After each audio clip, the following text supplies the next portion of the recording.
Bonjour à toutes et à tous et bienvenue dans cette nouvelle vidéo consacrée aujourd'hui à Adobe Photoshop dans sa version CS6.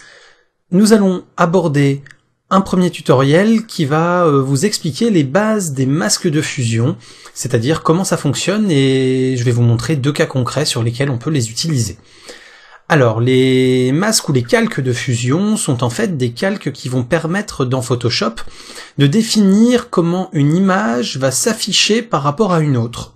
C'est un peu comme ça que je pourrais l'expliquer, donc comment elle va se fusionner et comment elle va réagir par rapport à l'autre image qui est en dessous en termes de transparence, en termes de zone visible ou zone non visible. Ça vous permet surtout en fait de ne pas toucher à l'image originale et ça vous permet donc d'effacer des zones plus ou moins complètement et d'avoir toujours votre image de base qui, elle, soit préservée, vous n'y touchez pas, vous ne la dégradez pas, et donc si vous faites une erreur, ou si vous trouvez que le rendu ne vous convient pas, vous pouvez très facilement revenir en arrière. Alors on va commencer avec ce premier exemple. Donc c'est une photo de mon as sur fond blanc, et vous avez déjà remarqué sur les sites internet, ils aiment bien mettre les objets en reflet quand c'est sur fond blanc. Donc là on va utiliser justement le masque de fusion pour pouvoir créer le fameux reflet progressif avec la disparition du NAS progressivement. Donc pour commencer, on va sélectionner notre image.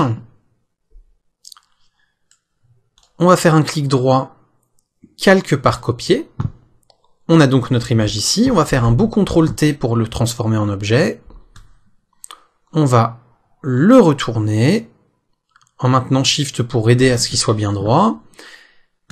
On va l'abaisser comme ça. Voilà. Et une fois qu'on est là, on va faire également en plus une symétrie horizontale, voilà, pour que ça ait un vrai effet de symétrie par rapport au point de... par rapport au NAS. Voilà. Une fois qu'on a fait ça, on va venir cliquer ici pour rajouter un masque de fusion. Donc vous voyez, hein, si on reste ici en surbrillance, alors là ça apparaît en fait hors de l'écran, puisque ça apparaît sur l'autre écran, mais vous avez bien ajouté un masque en fait de fusion. Et donc ici, ce masque-là, il fonctionne en fait en monochrome. Il fonctionne en ton de gris. Quand vous avez un masque blanc comme ça, l'image se voit complète. Si vous avez un masque qui est totalement noir, vous voyez là il est tout noir, l'image ne se voit plus. Et donc le jeu va consister à trouver le moyen de faire un dégradé qui va permettre de faire disparaître l'image. Donc on va aller dans l'outil dégradé. Et on va simplement venir en fait, ici, à l'aide de Shift pour que ce soit bien droit, tracer un dégradé. Donc par contre on va le faire dans l'autre sens.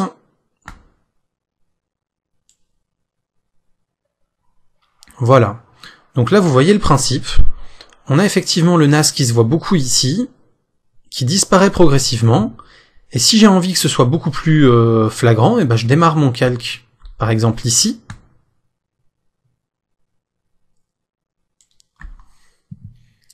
Et comme ça, vous voyez, je ne vais avoir qu'une partie ici, parce que mon dégradé va être beaucoup plus petit, beaucoup plus court. Et vous voyez, là j'ai mon reflet. Et après, effectivement, si je trouve que mon reflet est un peu trop éloigné, j'ai juste à venir le rapprocher de mon image, et éventuellement, donc, à tronquer la partie blanche qui me convient pas. Hop.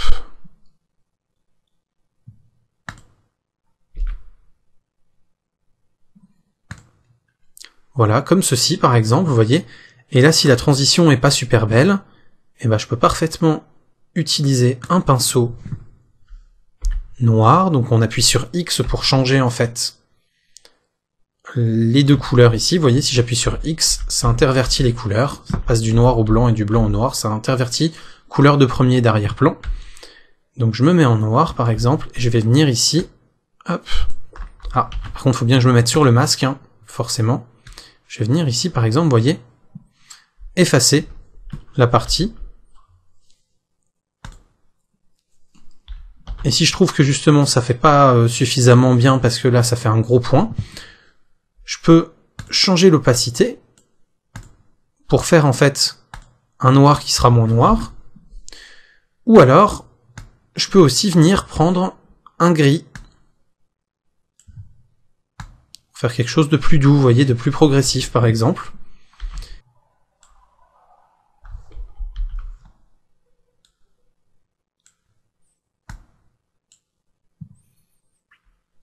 Voilà, quelque chose comme ça, par exemple, qui fait déjà un petit peu mieux.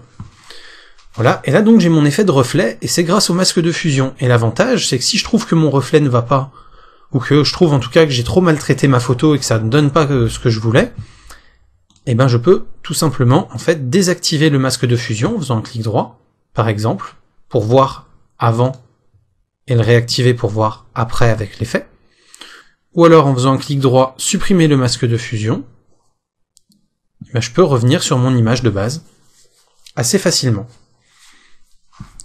Et donc ces fusions en dégradé comme ça qui permettent de faire disparaître l'image, on peut en retrouver une application ici, c'est un projet que j'ai fait donc pour une maçonnerie. Et on a par exemple ici la transition entre les dalles et le ciel ici. Vous voyez, le ciel bleu devient plus clair pour venir sur du blanc qui ensuite ramène l'image. Ben, ça c'est par exemple une transition qui est faite avec un masque de fusion. Donc on a ici le masque de fusion de la photo. Et on a ici le masque de fusion du carrelage. Là, donc vous voyez, hop, si je vous les agrandis, on voit bien ici les deux masques de fusion. Donc sur le carrelage, où l'image apparaît, puis il y a une transition pour qu'elle disparaisse, donc c'est cette partie-là. Et ici en haut de la photo, où j'ai en fait simplement cette petite transition du ciel, là, pour amener sur ce petit dégradé. Donc voilà, c'est des choses qui peuvent être extrêmement utiles en fait, vous voyez, sur du travail de PAO. Et le masque de fusion, bien géré, peut aussi permettre par exemple de faire de la multi-exposition. On peut prendre l'exemple par exemple de vous mettez votre appareil photo sur trépied, et vous prenez quelqu'un sur 4 zones, et avec le masque de fusion, vous allez pouvoir en fait le faire apparaître ou disparaître, et garder uniquement les éléments que vous voulez de chaque image superposée.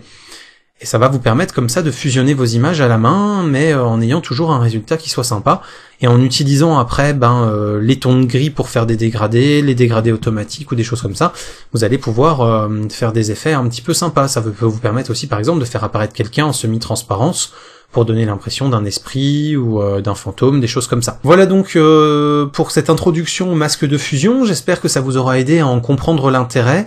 N'hésitez surtout pas à manipuler les masques de fusion pour bien en comprendre le fonctionnement et l'usage. À en user et en abuser, c'est vraiment une des grosses fonctions intéressantes de Photoshop. Si vous avez des questions, n'hésitez pas à les poser en dessous dans les commentaires de la vidéo.